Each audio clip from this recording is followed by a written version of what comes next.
Hi, here is an update as promised.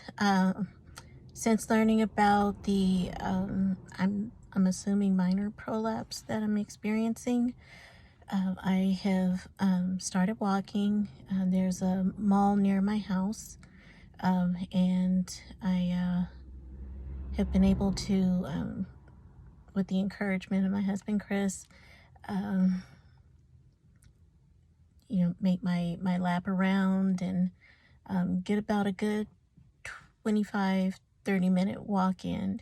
I have a friend that suggested that and offered to do that with me, so I have to take her up on that as well. But I am very happy to say that I'm handling it well. Um, I think in addition to my daily duties and responsibility, it's manageable. So I'm very happy about that. Um, the main point of this video, just with an issue that has been ongoing, kind of before I died and coming back since, is this concept that I have and I share with my best friend called the emotional bank. Because when you really think about it, there are, among the most important things for people, um, one is being valued, whether it is in a relationship, like marriage, or even friendships, just any category of relationship. Each person wants to feel valued. And in the spirit of value, the other item that comes to mind first and foremost is a person's money, because having money allows you to live, to have things, to do things, to provide. Um, we have this concept, my friend and I, that we have expounded on and revisited through the years, called the emotional bank. Um, just like with a bank, there's transactions, which are interactions that you make with people. And with, different personalities, there becomes situations where the transactions aren't balanced. They're not fluid. There's not deposits and withdrawals. Um, some people, with the characters that they have or personalities, they tend to make more withdrawals than deposits, even going so far as securing lines of credit and, exhausting those resources. It's not sustainable. The bank will not continue to work.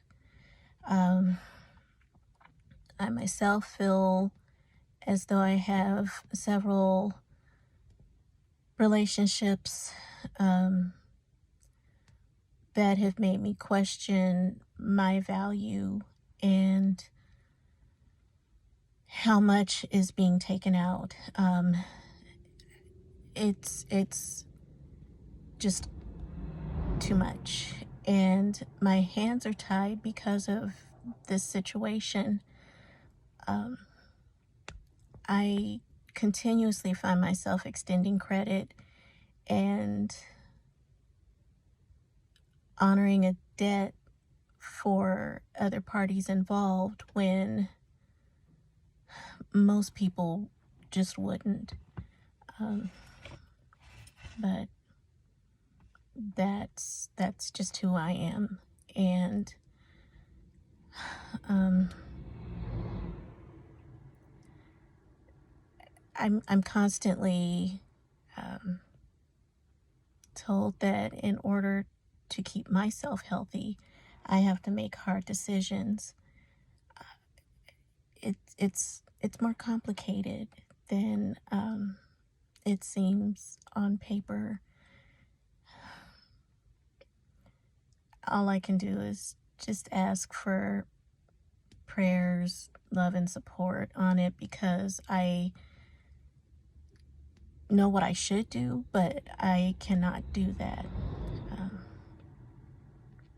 Even with this being the third anniversary of getting a second chance, I saw an article, or I'm sorry, there was a news piece about Kobe Bryant and marking the anniversary of his daughter and his passing. And that's what triggered the memory, because I was recovering in the heart ward. Or actually, I can't remember if I was, no, I was in the heart ward. I wasn't in the ICU anymore when I heard about, that tragedy that shook the Bryant family.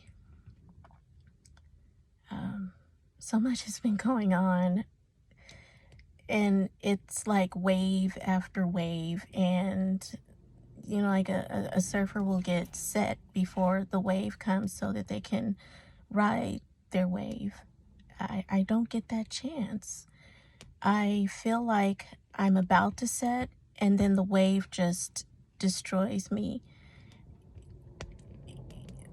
A year of my aunt fighting cancer, and then watching her go through that, being with her just less than an hour before she was called home,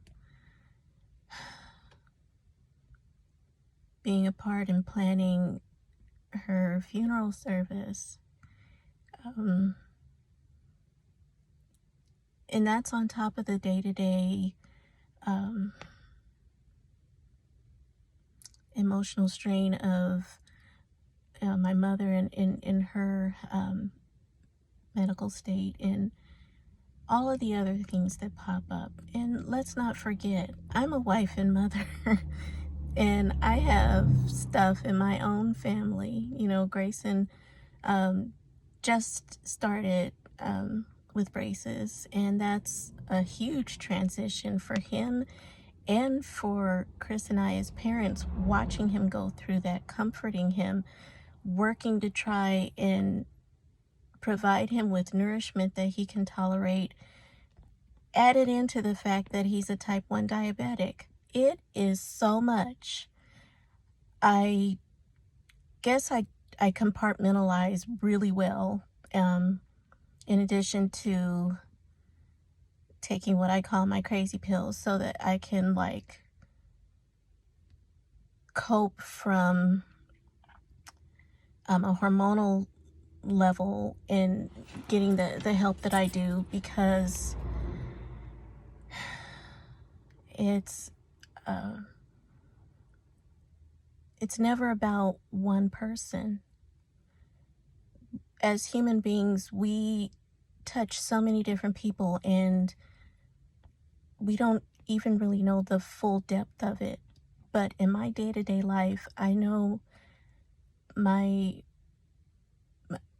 tentacles reach out to a lot of people and go pretty far. So I'm grateful, I'm thankful, I'm humbled, and I accept the responsibility wholeheartedly. I believe what you put out, you get back, and I do feel like I've enjoyed that, and I hold on to it, and it's very precious to me. And if anyone has ever done anything for me, a kindness, it it has meant the world to me. So I am going to end this video with gratitude, but I am really serious about the prayers because, um, you know, the doctors fixed my heart, but there are just things that are ongoing that weigh very heavily on it. But trying to stay positive and inspirational. I'll part with the phrase that don't think that you can't handle what is put before you, because you probably can, but you should always try. Thanks, everybody. You take care. Bye.